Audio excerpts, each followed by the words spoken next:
Welcome to A Levels Academy Islamabad. इस video के अंदर हम difference between compensatory and specific relief and how specific relief is granted. तो यहाँ पे एक क्वेश्चन आया हुआ है जो मैंने एक स्टूडेंट के लिए बनाया था। इसमें हम ये जानेंगे कि कंपनसेटरी और स्पेसिफिक रिलीफ में क्या डिफरेंस है और स्पेसिफिक रिलीफ जो है वो कैसे ग्रांट की जाती है, कैसे मिलती है। ठीक है, तो ये जो टॉपिक है आपको इक्विटी के सब्जेक्ट में आएगा। इक्विटी के न्यू कोर्स, ओल्ड कोर्स सबका सेम ही है, तो उनके अंदर ये टॉपिक आएगा। सही है, तो अब हम इसको स्टार्ट करने लगे हैं। इसको स्टार्ट करने से पहले आपकी स्क्रीन पे एक वीडियो शो होगी, प्लीज़ आप वो वीडियो देख लें। अस्सलाम वालेकुम व्यूअर्स, आप सब में से जो भी स्टूडेंट मुझसे नोट्स खरीदना चाहता है, आप क्या करेंगे, मेरा ये इंस्टाग्राम अकाउंट आपको दिख रहा है, आप यहाँ पे जाके अपना ऑर्डर डाल सकते हैं नोट्स के लिए। बहुत से स्टूडेंट्स ने आकर यहाँ से मुझसे ऑलरेडी नोट्स खरीदे हैं। ये आपके सामने मैंने चैट्स दिखा रही हूँ आपको। मैंने नेम इसलिए हाइड कर दी स्टूडेंट्स के ताकि उनकी प्राइवेसी डिस्टर्ब ना हो। अभी भी एक और स्टूडेंट की रिक्वेस्ट आई हुई है कि वो मुझसे नोट्स खरीदने के लिए आई है। ये पेड लिखा हुआ है, पेड है। ये वो स्टूडेंट्स हैं जिन्होंने नोट्स मुझसे खरीद लिए हैं। ऑर्डर लिखा हुआ आ रहा है, ये वो स्टूडेंट है जिसने नोट्स खरीदने हैं, पैसे पे नहीं किए। तो जैसे ही ऑर्डर के लिए पे कर देंगी मुझे, तो उसके बाद इनको नोट्स जो है ऑन टाइम मिल जाएंगे। आपके सामने मैं एक स्टूडेंट के चैट खोलती हूँ। ठीक है, ये आप देखें, मैंने स्टूडेंट की चैट खोली है। यहाँ पे इसको मैंने प्रॉपर्ली सारे नोट्स अपने PDF सेंड कर दिए जैसे इसने मुझे पे किए। ठीक हो गया। तो इस तरह से इसे खरीद सकते हैं ऑन माई इंस्टाग्राम अकाउंट। मेरा फेसबुक पेज भी है, वो भी आपको दिखाती हूँ। ये मेरा फेसबुक पेज है जहाँ पे मैं डिफरेंट इन्फॉर्मेशन डालती रहती हूँ, जैसे कि पास पेपर्स की इन्फॉर्मेशन, पास पेपर्स की पिक्चर, ये सारी चीज़ें आपको मेरे फेसबुक पेज पर आराम से मिल जाएंगी। यानी कि जितने भी पास पेपर है, जो भी लॉ रिलेटेड इन्फॉर्मेशन है, वो सारी आपको मेरे फेसबुक पेज पे मिलेगी। स्टूडेंट्स और टीचर के नोट्स आपको मेरे फेसबुक ग्रुप पे मिलेंगे। अब तक इस ग्रुप पे कम से कम 200 लोगों ने ज्वाइनिंग कर लिया। आप भी इसको ज्वाइन करें, जिससे आपको फ़ायदा ये होगा कि आपको टीचर्स के नोट्स और स्टूडेंट्स के नोट्स इस तरह से फ्री में मिल जाएंगे। आप सबका शुक्रिया वो वीडियो देखने के लिए। अब हम इसका इंट्रोडक्शन स्टार्ट करने लगे हैं। When someone's legal right are violated, the court gives relief to that person. अगर किसी इंसान के राइट्स, लीगल राइट्स उनको कहते हैं जो लॉ ने दिए हैं किसी को, यानी कि लॉ ने किसी इंसान को अगर कोई राइट्स दिए हैं और उन राइट्स को कोई इंसान वायलेट कर रहा है या ख़राब कर रहा है या उनको उनके राइट्स के मुताबिक चलने नहीं दे रहा, तो कोर्ट्स क्या करेगी, ऐसे लोगों को रिलीफ प्रोवाइड करेगी। यानी कि जिनके राइट्स वायलेट हुए हैं उनको रिलीफ प्रोवाइड करेगी। ठीक है, Relief is a way of giving justice or protection to the injured party. यहाँ पे कह रहे हैं कि जो रिलीफ है एक जस्टिस वाला मेथड होता है, यानी कि जिन लोगों को नुकसान हुआ है उनको जस्टिस मिलती है जब कोर्ट उनको रिलीफ देगी, और साथ में जब रिलीफ मिलती है तो ऐसे लोगों को प्रोटेक्शन भी मिल जाती है इंजरी से। ठीक है, क्योंकि ऑलरेडी वो पार्टी इंजरी से गुजर रही है, तकलीफ से गुजरी है, तो उनको मज़ीद तकलीफ ना हो या जो लॉस हुआ है वो लॉस उनका रिकवर हो जाए, इसलिए इनको रिलीफ देती है court. There are 2 main types of relief in civil law, that is compensatory relief and second one is specific relief. तो लॉ में 2 तरह की रिलीफ्स हैं। पहली है कंपनसेटरी रिलीफ, दूसरी है हमारे पास स्पेसिफिक रिलीफ। ठीक है, these 2 types of relief have different meaning, purpose and result। और जो दोनों रिलीफ यहाँ पे मौजूद हैं, इनका पर्पस भी डिफरेंट है, इनका मतलब भी डिफरेंट है और इनका रिजल्ट भी डिफरेंट है। सही है, अब सबसे पहले हम कंपनसेटरी रिलीफ को पढ़ेंगे। What is compensatory relief?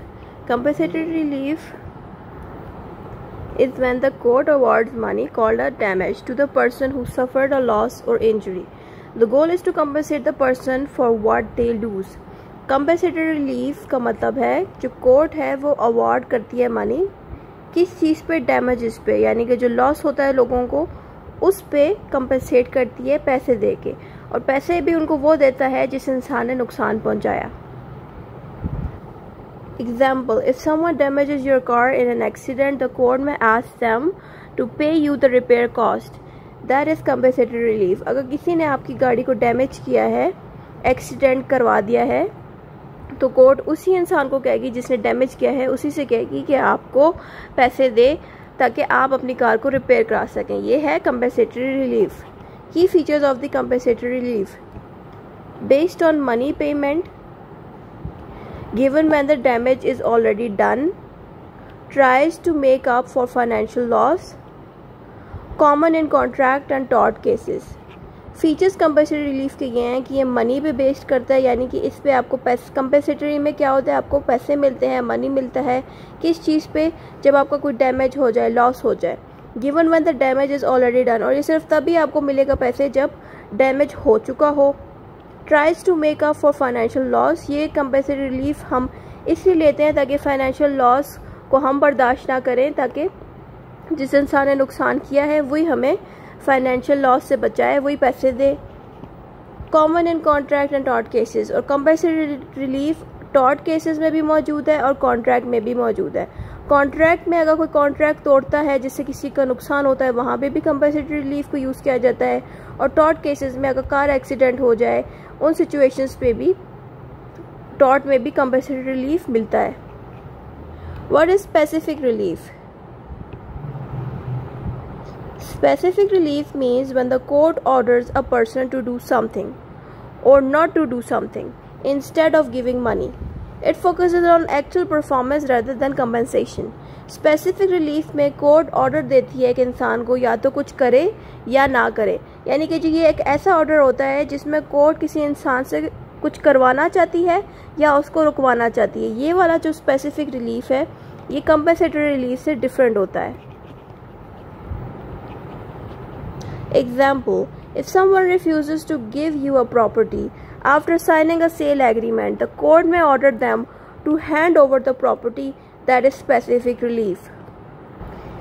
इसमें क्या हो रहा है कि एक इंसान रिफ्यूज़ कर रहा है प्रॉपर्टी देने के लिए, जबकि आपने उसके साथ एग्रीमेंट कर लिया है कि वो इंसान आपको प्रॉपर्टी देगा और आपने पैसे भी उसको दे दिए प्रॉपर्टी के, लेकिन अब वो इंसान आपको प्रॉपर्टी नहीं दे रहा। तो ऐसी सिचुएशन पे स्पेसिफिक रिलीफ को यूज़ करके कोर्ट क्या करेगी, उस इंसान को ऑर्डर करेगी जो प्रॉपर्टी नहीं दे रहा, उसको कहेगी कि प्रॉपर्टी आप हैंड ओवर कर दें, यानी कि उस इंसान को दे दें जिसको आप देना चाह रहे थे, जिसके साथ आपने कॉन्ट्रैक्ट किया। ये है स्पेसिफिक रिलीफ। की features of specific relief: it is not mandatory, monetary पैसे को कहते हैं। इसमें आपको पैसा नहीं मिलता, बल्कि अगर कोई इंसान कुछ कर नहीं रहा हो उससे करवाने के लिए आप स्पेसिफिक रिलीफ को यूज़ करते हैं, या कोई इंसान कोई ऐसी हरकत करने जा रहा हो जिससे नुकसान पहुंचने वाला हो आपको, उसे रुकवाने के लिए भी हम स्पेसिफिक रिलीफ को यूज़ करते हैं। तो यहाँ पे पैसे नहीं दिए जाते जैसे कंपनसेटरी रिलीफ में मिलते हैं। Then we have focuses on restoring rights. Specific relief लोगों के राइट्स को रिस्टोर करने में मदद करता है। इसके अलावा includes orders to perform, stop और correct an act. Specific relief एक ऐसा ऑर्डर होता है जो लोगों को कहता है कि आप कोई फंक्शन परफॉर्म करें अगर आप नहीं करें। उसके अलावा अगर कोई फंक्शन आप करें जिससे किसी का नुकसान हो रहा है उसे रुकवाता है, स्टॉप करवाता है, और करेक्ट करे अपने एक्शंस को। अगर कोई इंसान कोई गलत एक्शंस कर रहा है तो उससे रुकवाता भी है ये स्पेसिफिक रिलीफ। और रुकवाने के साथ ये भी कहता है कि आप अगर एक्ट करना चाहते हैं तो करेक्टली एक्ट करें, सही तरीके से एक्ट करें कि किसी का नुकसान ना हो। Usually applied in property and contract matters. Specific relief mostly आपको प्रॉपर्टी केसेस में देखने को मिलेगा और कॉन्ट्रैक्ट मैटर्स में देखने को मिलेगा। कॉन्ट्रैक्ट में बहुत सारे टॉपिक्स है जैसे कि परफॉर्मेंस ऑफ अ कॉन्ट्रैक्ट, वो भी टॉपिक इसी के साथ रिलेट करता है, जिसमें परफॉर्मेंस ऑफ अ कॉन्ट्रैक्ट में ये बताया जाता है कि एक इंसान अगर अपने कॉन्ट्रैक्ट के मुताबिक नहीं चल रहा और ड्यूटीज़ नहीं निभा रहा तो उससे करवाने के लिए हम performance of a contract use करते हैं। तो वहाँ पे भी परफॉर्मेंस ऑफ अ कॉन्ट्रैक्ट में भी स्पेसिफिक रिलीफ यूज़ होता है। वैसे ही बहुत सारे कॉन्ट्रैक्ट के ऐसे पोर्शंस हैं जहाँ पे स्पेसिफिक रिलीफ को यूज़ किया जाता है। अब आता है main difference between the compensatory and specific relief. Points में सबसे पहले मीनिंग आएगा। कंपनसेटरी रिलीफ का मतलब है money given for a loss और डैमेज। स्पेसिफिक रिलीफ का मतलब है actual action ordered by the court, यानी कि एक्चुअल एक्शन ऑर्डर का मतलब यह है या तो किसी को रोका जा रहा हो कुछ करने से, कुछ एक्शन करने से, या कोई एक्शन कर रहा है उस एक्शन को करेक्ट करने के लिए कहा गया हो, या कोई इंसान एक्शन कर ही नहीं रहा उसको करना चाहिए तो वहाँ पे कहते हैं परफॉर्म द ड्यूटी। तो ये सारी चीज़ें हमें स्पेसिफिक रिलीफ में मिलती हैं। पर्पस क्या है कंपनसेटरी और स्पेसिफिक रिलीफ का? कंपनसेटरी रिलीफ का पर्पस है to compensate the injured party. Compensatory relief का पर्पस ये है कि जिस इंसान का नुकसान हुआ है पैसों का उसको कंपनसेट किया जाए, ताकि दूसरा इंसान जिसने नुकसान किया है वो इनके पैसे दे, ताकि जिस इंसान का डैमेज हुआ है वो अपनी रिपेयर करा सके उन पैसों से, उन कंपनसेटेड मनी से। स्पेसिफिक रिलीफ का पर्पस है टू इन्फोर्स और रिस्टोर अ स्पेसिफिक राइट, यानी कि किसी इंसान पे जो राइट है वो इन्फोर्स करवाना या उसका राइट रिस्टोर कराना। ये चीज़ें हमें स्पेसिफिक रिलीफ बताता है। उसके साथ आता है form. Always in the form of money. Compensatory relief अक्सर आपको मनी की शक्ल में मिलेगा, लेकिन जो स्पेसिफिक रिलीफ है in the form of orders और डायरेक्शंस। स्पेसिफिक रिलीफ आपको एक ऑर्डर की शक्ल में आएगा, कोर्ट आपको ऑर्डर करेगी या डायरेक्शंस देगी कि ये चीज़ करें या ये चीज़ ना करें, ये इनका फॉर्म है। Common use, contract and tort disputes. Compensatory relief आपको नॉर्मली कॉन्ट्रैक्ट डिस्प्यूट्स में मिलेगा, टॉर्ट डिस्प्यूट्स में मिलेगा, लेकिन स्पेसिफिक रिलीफ आपको मिलता है प्रॉपर्टी एंड कॉन्ट्रैक्ट इन्फोर्समेंट्स में।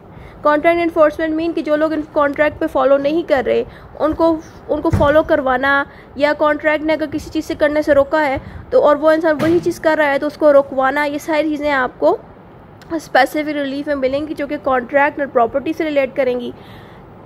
व्हेन ग्रांटेड, मतलब ये कंपनसेटरी रिलीफ और स्पेसिफिक रिलीफ कब ग्रांट किया जाता है, कब दिया जाता है?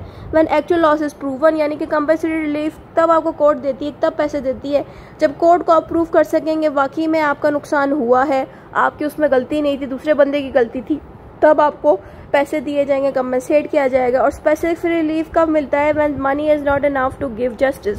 स्पेसिफिक रिलीफ तब आपको ग्रांट किया जाता है जब कोर्ट को पता चल जाता है कि पैसे देने से जो लॉस है वो कवर नहीं होता, पैसे देने से उस बंदे का मसला हल नहीं होता, तो वहाँ पे कोर्ट फिर स्पेसिफिक रिलीफ को यूज़ करती है। अगर कोई इंसान अपनी ड्यूटी नहीं निभा रहा, उसकी ड्यूटी ना निभाने से किसी का नुकसान हो रहा है, बेशक आप उसको बहुत सारे पैसे दे दो, फिर भी वो चीज़ मसला हल नहीं करती, बल्कि वही इंसान का मसला हल करती है जब दूसरा इंसान कोई काम करे और वो कर नहीं रहा, तो कोर्ट फिर ऐसे सिचुएशंस देख लेती है, कंडीशंस देख लेती है केस की, फिर उस हिसाब से वो स्पेसिफिक रिलीफ अप्लाई करती है उन केसेस पे, क्योंकि ये ऐसे केस हैं जिनमें पैसा देना कोई फ़ायदा नहीं देता, इसीलिए उन सिचुएशंस पे कोर्ट देखती हैं, कंडीशंस देखती है, उस हिसाब से स्पेसिफिक रिलीफ और कंपनसेटरी रिलीफ देगी। आगे टाइप्स ऑफ स्पेसिफिक रिलीफ। अब स्पेसिफिक रिलीफ के आगे से क्या टाइप्स है वो पढ़ने लेंगे। Specific relief can take in different form such as specific performance, यानी कि जो स्पेसिफिक रिलीफ है आपको बहुत सी टाइप से मिलेंगी, जिसमें पहला है स्पेसिफिक परफॉर्मेंस, जो मैंने स्टार्टिंग पे कह दिया था कि परफॉर्मेंस ऑफ अ कॉन्ट्रैक्ट का टॉपिक के अंदर भी आपको स्पेसिफिक रिलीफ मिलेगा, तो यहाँ पर स्पेसिफिक रिलीफ की एक टाइप बन गई है, वह स्पेसिफिक परफॉर्मेंस। आपको नाम से ही समझ आ गया होगा कि परफॉर्मेंस करवाने के लिए कहा जा रहा है, यानी कि एक इंसान अगर कोई एक्शन नहीं ले रहा और कॉन्ट्रैक्ट ने कहा है कि इसको ये हरकत करनी है, यानी कि अगर इंसान को घर बेचना था, ठीक है, कॉन्ट्रैक्ट में डील हुई है दो बंदों के बीच, सही है, दोनों बंदों के बीच डील हुई है, इसने पैसे देने थे, इसने घर देना था, इसने पैसे दे दिए कॉन्ट्रैक्ट के मुताबिक, और कॉन्ट्रैक्ट के मुताबिक इसको चाहिए था जैसे पैसे मिल जाए ये घर दे, लेकिन ये घर नहीं दे रहा, तो इसको घर देने के लिए आप कोर्ट से जाके कह सकते हो कि सर हमें स्पेसिफिक परफॉर्मेंस का ऑर्डर पास कर दें। इससे क्या होगा कि court orders a party to perform a contract they agreed on. इससे क्या होगा, जो पार्टीज हैं जिन्होंने कॉन्ट्रैक्ट पे साइन किया उनको कहेगी कि आप अपनी ड्यूटीज़ को निभाएं जो कॉन्ट्रैक्ट में लिखी गई हैं, यानी कि जिसने अगर ड्यूटी निभा दी और दूसरे ने नहीं निभाई, उसको कोर्ट बहुत ज़्यादा जोर देगी कि जो कॉन्ट्रैक्ट में साइन हुआ है, जो भी आपने बातचीत की एक दूसरे से कॉन्ट्रैक्ट के अंदर जो कुछ भी मेंशन है वो चीज़ पे अमल करें, आप नहीं करेंगे तो फिर आपको जुर्माना देना पड़ेगा, पैसे देना पड़ेगा, ठीक है। तो इस तरह से कोर्ट जो है इन्वॉल्व करेगी। आगे है injunction. Court orders a person to stop doing something that violates समझ राइट, और कोर्ट से आप इंजंक्शन ऑर्डर भी पास करवा सकते हैं, यानी कि अगर आप किसी इंसान को कुछ करने से रुकवाना चाहते हैं या रोकना चाहते हैं तो आप कोर्ट से जाके एक इंजंक्शन ऑर्डर लेंगे। इंजंक्शन ऑर्डर का फ़ायदा ये होता है कि कोर्ट क्या करेगी, उस बंदे के ऊपर एक ऐसा ऑर्डर पास कर देगी कि वो एक्शन ना ले, यानी कि आप चाहते हैं कि एक इंसान जो है अपनी प्रॉपर्टी ना बेचे, ठीक है, और उसे आपके साथ कॉन्ट्रैक्ट भी किया हुआ है और उसने कहा हुआ है कि मैं नहीं बेचूंगा और फिर भी वो बेच रहा है, तो आप उसको इंजंक्शन ऑर्डर के थ्रू कोर्ट की मदद से स्टॉप कर सकते हैं। रेजिशन क्या होता है? Court cancels a contract that was made by fraud और मिस्टेक। अगर आपने किसी के साथ कॉन्ट्रैक्ट कर लिया है और उस इंसान ने आपको नहीं बताया कि जो कॉन्ट्रैक्ट है वो फ्रॉड के अकॉर्डिंग बना हुआ, यानी कि उसमें धोखा है उस कॉन्ट्रैक्ट में और आपने साइन कर लिया, या उस कॉन्ट्रैक्ट में कोई ऐसी मिस्टेक हो गई है जो आपने देखी नहीं है और बाद में उस कॉन्ट्रैक्ट पे अमल करने से आपको नुकसान होगा, तो ऐसे कॉन्ट्रैक्ट को कैंसिल कराने के लिए आप कोर्ट से जाके रेजिशन ऑर्डर ले सकते हैं। रेजिशन ऑर्डर जो है कोर्ट देगी, इससे क्या फ़ायदा होगा कि जो कॉन्ट्रैक्ट है उसको कैंसिल कर दिया जाएगा। और ये जो जितनी भी ये सारी टाइप्स हैं ये सारे ऑर्डर्स होते हैं, ठीक है, यानी कि कोर्ट ऑर्डर करती है। ये वो कोर्ट्स होती हैं जिनको हम नॉर्मली कहते हैं इक्विटी कोर्ट्स। अगर आप में से जो भी इक्विटी पढ़ रहा है या पढ़ चुका है उनमें उनको पता ही होगा कि ये सारे टॉपिक्स आपके इक्विटी के सब्जेक्ट में आए हैं, और ये जितने भी टॉपिक्स हैं इनको हम ऑर्डर्स कहते हैं, ये इक्विटी कोड्स ही देती हैं। अब के ज़माने में इक्विटी कोड्स को अलग से नहीं कंसिडर किया जाता। पास्ट में इक्विटी कोड्स अलग से चलती थी, सिविल कोड्स अलग से, क्रिमिनल अलग से। आजकल के दौर में इक्विटी और सिविल इकट्ठे चल रहे हैं, यानी कि अब सिविल कोड में भी इक्विटी वाले सारे चीज़ें मौजूद है, यानी कि अब सिविल कोड्स में भी आप स्पेसिफिक परफॉर्मेंस, इंजेक्शन, रेजिस्टेंस भी करवा सकते हो। लेकिन पास में जब इक्विटी कोड्स अलग से वर्क करती थी तो उसमें ये सारे जो ऑप्शंस यहाँ पे लिखी गई ना, ऑर्डर्स जितने भी हैं ये सारे वो दिया करते थे, ठीक है। अब अगला है रेस्टिफिकेशन। रेस्टिफिकेशन है court correction written document to match the true intention of the party. Rectification होता है किसी मिस्टेक को करेक्ट करना, यानी कि अगर आपके कॉन्ट्रैक्ट में कोई मिस्टेक हो गई है और उस मिस्टेक से क्या हो रहा है कि जो कॉन्ट्रैक्ट की इंटेंशन है, जो मकसद है, वो ख़राब हो रहा है, तो कोर्ट क्या करेगी, आपके ऊपर रेस्टिफिकेशन ऑर्डर पास करेगी और कहेगी कि जो कॉन्ट्रैक्ट हुआ है इसको आप करेक्ट करें और कॉन्ट्रैक्ट के इंटेंशन और पर्पस के साथ इसको लेके आए, यानी कि जिस पर्पस के लिए आपने उस कॉन्ट्रैक्ट को बनाया है उसके मुताबिक आप वो कॉन्ट्रैक्ट बना दें, ठीक है। क्योंकि होता ही है ना कि जो दो पार्टीज़ है, ठीक है, एक जो है मुतासिर होती है कॉन्ट्रैक्ट से कि ठीक है मैं इस कॉन्ट्रैक्ट पे अमल करूंगा, दूसरा नहीं करेगा, दूसरा कहेगा कि कॉन्ट्रैक्ट में तो वो चीज़ मौजूद ही नहीं है जिस मकसद के लिए दोनों आपस में लेन देन कर रहे हैं। तो कॉन्ट्रैक्ट को ठीक करने का काम को हम कहते हैं रेस्टिफिकेशन। अगला है declaration. Declaration, court declares the legal right और स्टेटस ऑफ अ पर्सन। यहाँ पे कह रहे हैं कि अगर किसी इंसान के कोई राइट्स वायलेट हो रहे हैं और उसको नहीं पता कि उसके पास वो राइट्स मौजूद हैं तो वो कोर्ट से जाकर डिक्लेरेशन मांग सकता है और कोर्ट क्या करेगी, उसको राइट्स अपने बताएगी कि आपके पास ये राइट्स हैं, लीगल राइट्स मौजूद हैं, ठीक है। इसको हम कहते हैं डिक्लेरेशन। तो जितने भी टॉपिक्स जो मैंने यहाँ पे जितनी भी काइंड्स पढ़ी हैं इन सब के ऊपर मैंने अलग अलग से वीडियोस बनाई हैं, यानी कि specific, performance, injunction, resistance, rectification, declaration, इसको तरतीब से बहुत ही अच्छे से मैंने एक्सप्लेन किया हुआ है। तो यहाँ पे एक आई का साइन शो होगा, उसमें मैं एक प्ले लिस्ट डाल दूँगी जिसमें ये सारे टॉपिक्स कवर हुए होंगे, तो आप वहाँ से जाके इनको तफसील से देख लें, ठीक है। How is specific relief granted, कि स्पेसिफिक रिलीफ कैसे ग्रांट की जाती है, कैसे दी जाती है। तो court will only grant specific relief in certain condition are met. यहाँ पे कह रहे हैं कि कोर्ट स्पेसिफिक रिलीफ तब ही देगी जब कोई कंडीशन स्पेसिफिक रिलीफ के मुताबिक मेट की जाएगी। अब वो क्या कंडीशंस हैं हम देखते हैं। कंडीशंस का उर्दू में कहते हैं शर्त, यानी कि कुछ ऐसी शर्तें हैं जिनको देखते हुए कोर्ट कहेगी हाँ अब इस सिचुएशन पे स्पेसिफिक रिलीफ मिलनी चाहिए। No adequate compensation. If a money is not enough to repair the loss, the court may order specific relief. यहाँ पे कह रहे हैं कि पैसे देने से किसी इंसान का लॉस रिपेयर अगर नहीं हो रहा तो वहाँ पे कोर्ट स्पेसिफिक रिलीफ प्रोवाइड करेगी, ठीक है। क्लियर कॉन्ट्रैक्ट और right, there must be a clear agreement और legal right that the court can enforce.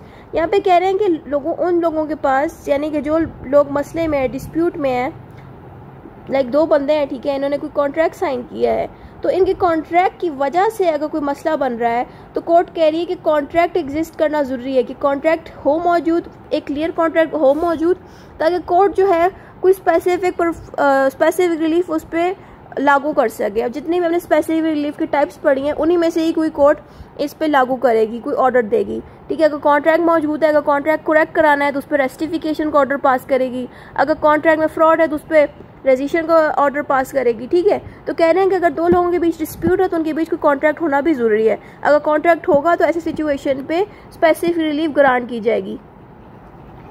Fair conduct bye plaintiff, the person asking for relief must have acted honestly and not with bad intention. यानी कि जो इंसान मदद मांगने आया court में, जिसको हम मोस्टली प्लेंटिफ कहते हैं, जो इंसान मदद मांगने आता है, अगर ये इंसान खुद ही अगर साफ हो, यानी कि फेयर हो, इसने कोई गलत हरकत ना की हो, ऑनेस्ट हो, ठीक है, फिर कोर्ट क्या करेगी, ऐसे प्लेंटिफ को जो फेयर हो, ऑनेस्ट हो, उसकी मदद करेगी। लेकिन अगर ये प्लेंटिफ खुद ही धोखेबाज हो, इसने खुद ही फ्रॉड किया हो और फिर आगे कोर्ट से कह रहा है कि नहीं मेरे साथ धोखा हुआ है, अगर कोर्ट को ज़रा सा भी पता चला कि इस बंदे ने कुछ गलत किया तो कोर्ट फिर ऐसे बंदे को स्पेसिफिक रिलीफ नहीं देगी। लेकिन अगर ये बंदा ठीक हुआ, ऑनेस्ट हुआ, फेयर हुआ, इसने कोई धोखा नहीं दिया, बिल्कुल साफ बंदा है, ठीक बंदा है और इसके साथ वाकई में जुल्म हुआ है, तो ऐसी सिचुएशन पे कोर्ट ऐसे प्लेंटिफ को स्पेसिफिक रिलीफ दे देगी। ये भी उन्होंने शर्त रखी है कि प्लेंटिफ जो है वो बिल्कुल सही इंसान होने चाहिए, उसने कोई फ्रॉड ना किया हो, किसी के साथ धोखा ना दिया हो, ठीक है। अगला इसमें पॉइंट डाला गया practical possibility. The relief must be practically possible, for example the court can not order something impossible to do. यहाँ पे कह रहे हैं कि जो रिलीफ है वो प्रैक्टिकली पॉसिबल हो, यानी कि ऐसी रिलीफ हो जो जिसमें लॉ मदद कर सके, यानी कि आप कोर्ट के पास आ गए हो ऐसी रिलीफ मांगने के लिए जिसमें कोर्ट आपकी मदद ही ना कर सके, तो ऐसा वो नहीं चाहते। वो कहते हैं कि रिलीफ ऐसी हो जिसमें कोर्ट आपकी मदद कर सके। जैसे कि अगर कॉन्ट्रैक्ट रिलेटेड डिस्प्यूट आप लेके आ रहे हो तो ऑब्वियसली इसमें आपको आराम से कोर्ट मदद कर देगी।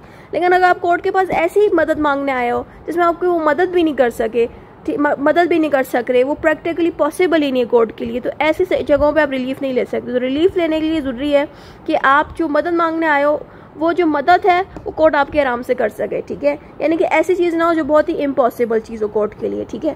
तो ये बात भी उन्होंने लिखी है। अगला इसमें पॉइंट हमने डालना है लीगल ग्राउंड्स।